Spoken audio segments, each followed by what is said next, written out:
What is up, my Titan army? It is Titan here, aka Tristan. You know what's up.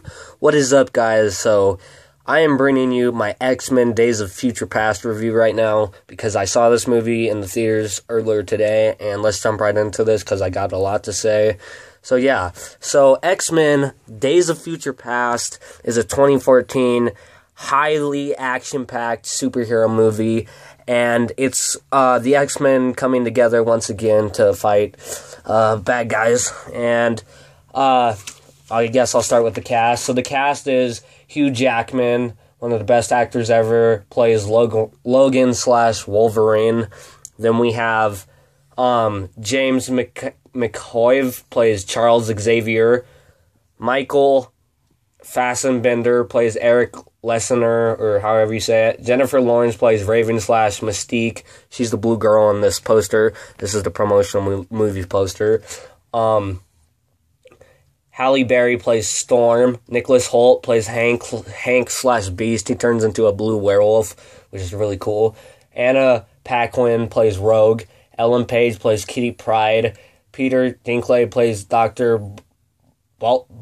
Bolivar Trask, I don't know how to say half these words. Shawn Ashmore plays Bobby Iceman / my thing just died. Bobby Iceman / Iceman. Omar Sy plays Bishop. Evan Peters plays Peter / Quicksilver, he's funny. Josh Hellman plays Madge Bill Stryker. Stryker's from X-Men Origins. Daniel Cudmore plays Colossus.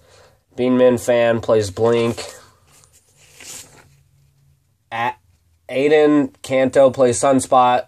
Bobo Stewart plays Warpath. Ian McKellen plays Magento, and he's Gandalf from Lord of the Rings. That's his big role. And Professor X is played by Patrick Stewart. And then Lucas Till plays Havoc, and Evan Joyner-Keel plays Toad. There's a lot more, but those are the main guys. So, yeah. So, what happens? This is This is the continuation of Wolverine, and the X-Men are together, and they plan on going back in time to redo the past.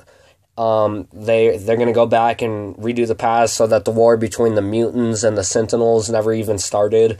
They're going to end the war before it even starts. And Professor X, the leader of the X-Men, was supposed to make the trip, but he was not, physically capable. Nobody except the Wolverine, played by Hugh Jackman, a.k.a. Logan in the movie, was able to physically make the trip, because anyone who would be sent back decades, it would, ruin their mind. It would kill them, but since Wolverine has the healing factor, he's able to make the trip. And so when he gets back in time, it's the 1970s, and he has to convince Professor X and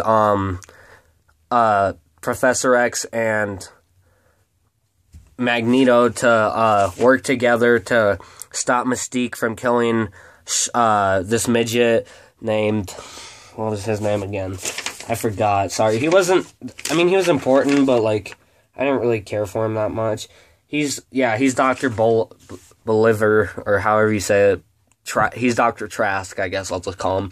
And this guy's a midget, and he's making the Sentinels. And so they go back in time, and they get them all together, and blah, blah, blah. I don't want to go through the whole plot, and they convince Mystique. They all get in fights, and Wolverine has his moments in this body, because, he just is having moments, and, Professor X is taking this medicine that can keep his mind from knowing what everyone else is thinking, because he's a mind reader, and it makes him walk. So that's pretty cool. But then he chooses to help Mystique, the blue girl. She's one of the main characters. They decide to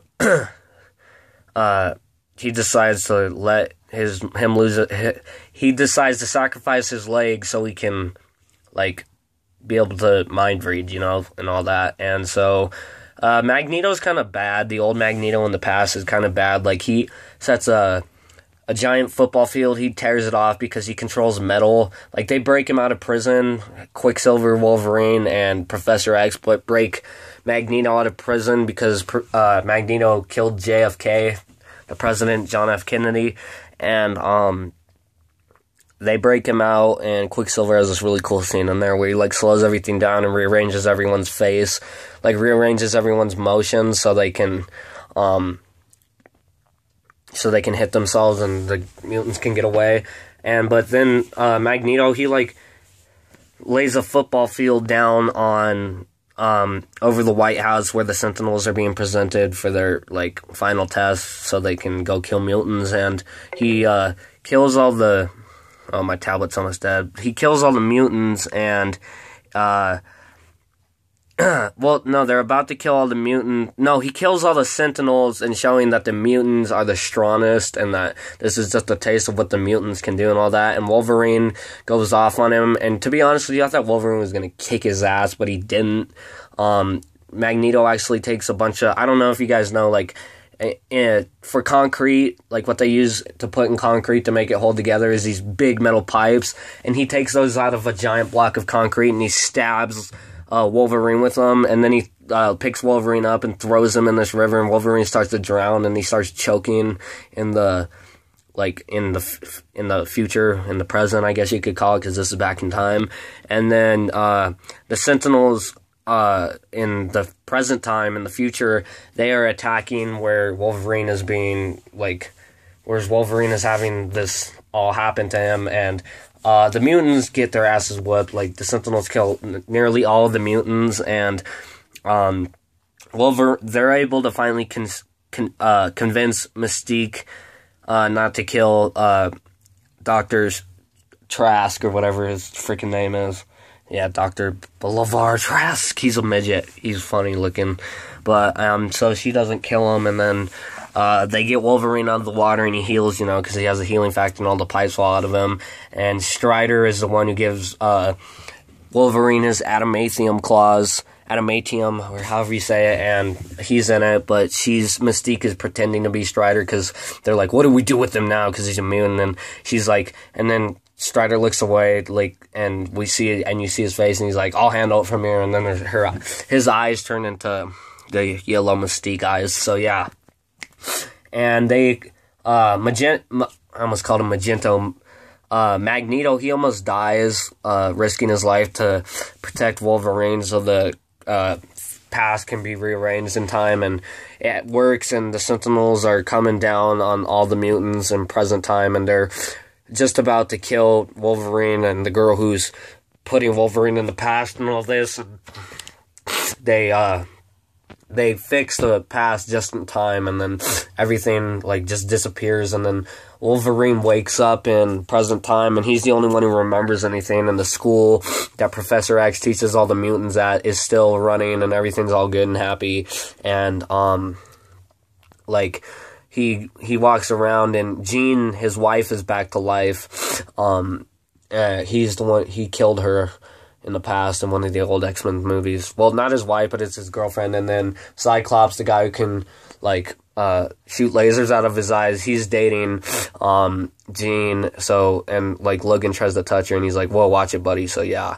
And, yeah. And then he goes into Professor X's office in the school, and he's like, and he's like, remember, Logan, you have a class. And he's like, I have a class? And he's like, what subject? And he's like, history.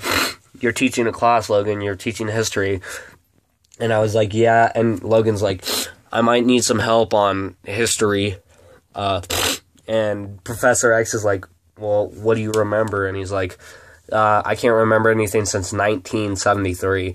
And then Professor X looks in his mind, and Professor X, at the beginning of this movie, Professor X promises Logan when he wakes up, because Logan was the only one who was going to remember, like, the events, and he would forget all the rest of the history, he would only remember what they did. So Professor X sees this, and then he says, oh, I have a promise to keep, because he promises Logan he'd catch him up on history when the past got changed, which would change the future.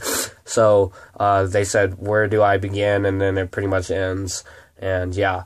And so, yeah, and then there's a great after-credit scene. It's in Egypt in, like, 3000 BC, and it's of the first mutant called Apocalypse. And the new X-Men movie, X-Men Apocalypse, comes out in 2016. And it won't have Wolverine, unfortunately. Hugh Jackman's not playing it, and it won't have Wolverine at all because Wolverine is not going to be in this one because they always focus on Wolverine in these movies, and they want to finally focus more on the other ones. So yeah, and I don't blame them, you know.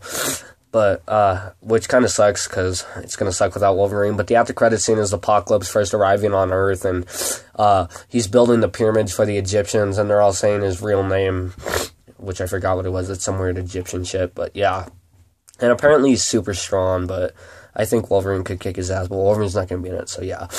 But yeah, so that's pretty much it from a review. Hope you guys enjoyed. And for a rating, this movie is actually getting a 10 out of 10. This has definitely made my top 10 favorite superhero films. It might be even in top 5. I don't know. I would have to think about it. But yeah, hope you guys enjoyed this video. And I will see you guys tomorrow with a vlog or later tonight with a vlog. So hope you guys enjoyed. And peace out. Go see this movie if you haven't seen it, because it's great and it's almost out of the theater. So go see it. Peace out.